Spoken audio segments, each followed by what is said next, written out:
এরকম সাইজ করে কেটে নিতে হবে।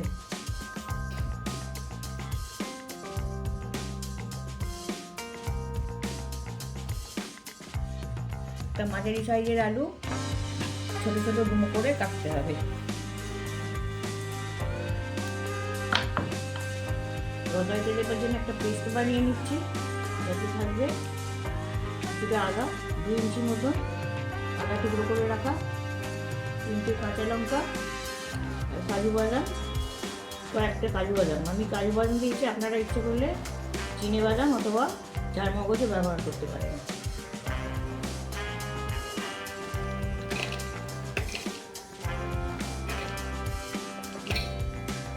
ধনে পাতার গোড়ার দিকটা কেটে আমি তরকারিতে দেবো। কেটে করে দিচ্ছি।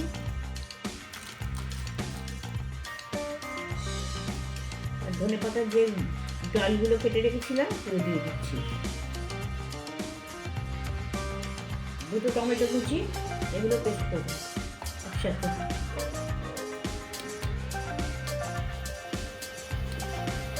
এখানে কড়া বসিয়েছি, তেল দিয়ে দিচ্ছি, 5 চামচ মতন তেল দিচ্ছি। তেলটা গরম হয়ে গেছে, ফুলকপিগুলো দিয়ে দিচ্ছি।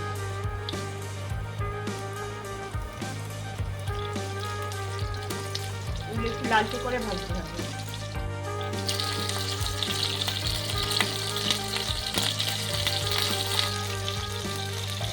পরোটা, ফ্রাইড রাইস ভালো থাকবে। ভাজা হয়ে গেছে, একটু সাইড করে নিচ্ছি। আমি আলুগুলো দিয়ে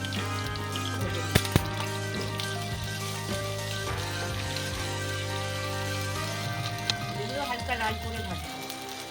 আলুগুলোও ভাজা হয়ে গেছে। এবার আমি ফুলকপি আলু সব একসঙ্গে তুলে নিচ্ছি।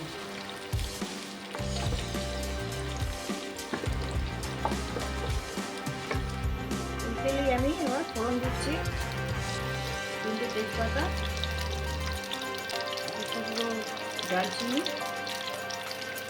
2টো লবঙ্গ, 2টা ছোটো এলাচ আর 8-10টা গোলমরিচ।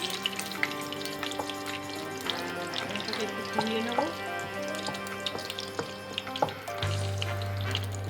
যে পেস্টটা তৈরি করেছিলাম সেই পেস্টটা দিয়ে দিচ্ছি।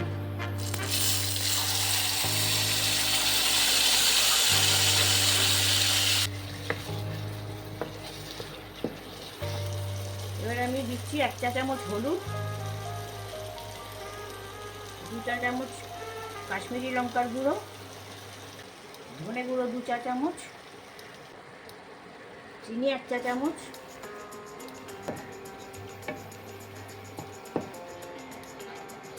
মশলাগুলো মিশিয়ে দিলাম। এগুলোকে একটু রান্না করে নিতে হবে। 4 চা চামচ দই ফেটিয়ে রেখেছি, সেটা দিয়ে দেবো। দইটা একটু ময়দা দিয়ে ফেটিয়ে রেখেছিলাম। এটা ময়দা দিয়ে ফেটালে দইটা ফাটে না। দইটা একটু রান্না হবে এর সঙ্গে মিশিয়ে, যাতে কাঁচা ভাবটা চলে যায়। মশলা থেকে তেল বেরোচ্ছে। এবার আমি একটু জল দিয়ে দেবো।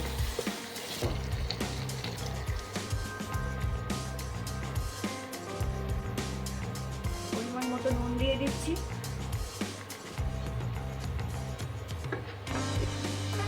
ঢাকা দিয়ে দিচ্ছি, মশলাটা ফুটবে। 5 মিনিট মশলাটাকে ফুটিয়ে নিয়েছি। এবার আমি ঢাকনাটা খুলছি। এবার এটা আমি একটু ফ্রেশ ক্রিম দিয়ে দিচ্ছি।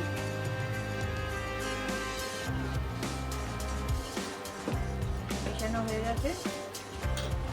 এবার আমি সব সবজিগুলো দিয়ে দেবো। পেঁয়াজ যে ভাজা রাখা ছিল সেগুলো দিয়ে দিচ্ছি। এবার আমি মটরশুঁটিগুলো দিয়ে দিচ্ছি। আর একটু গরম মশলা গুঁড়ো 1 চা চামচ, এটা মিশিয়ে নেব।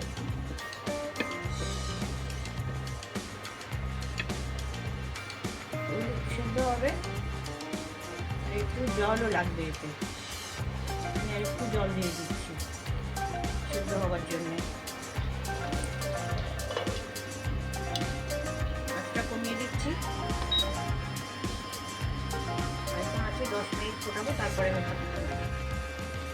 মিনিট পরে আমি ঢাকনা খুলছি।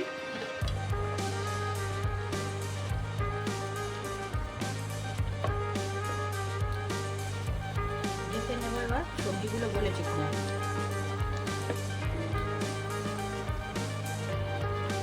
গলে গেছে, আলুও গলে গেছে। খোলায় হালকা করে ভাজা কসুরি মেথি একটু হাতে গুঁড়ো করে দিয়ে দিচ্ছি।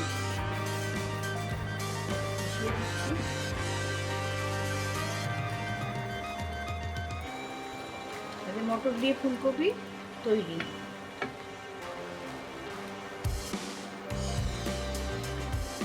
লুচি, পরোটা, ফ্রাইড রাইস এইসব দিয়ে খেতে এটা খুবই ভালো লাগবে।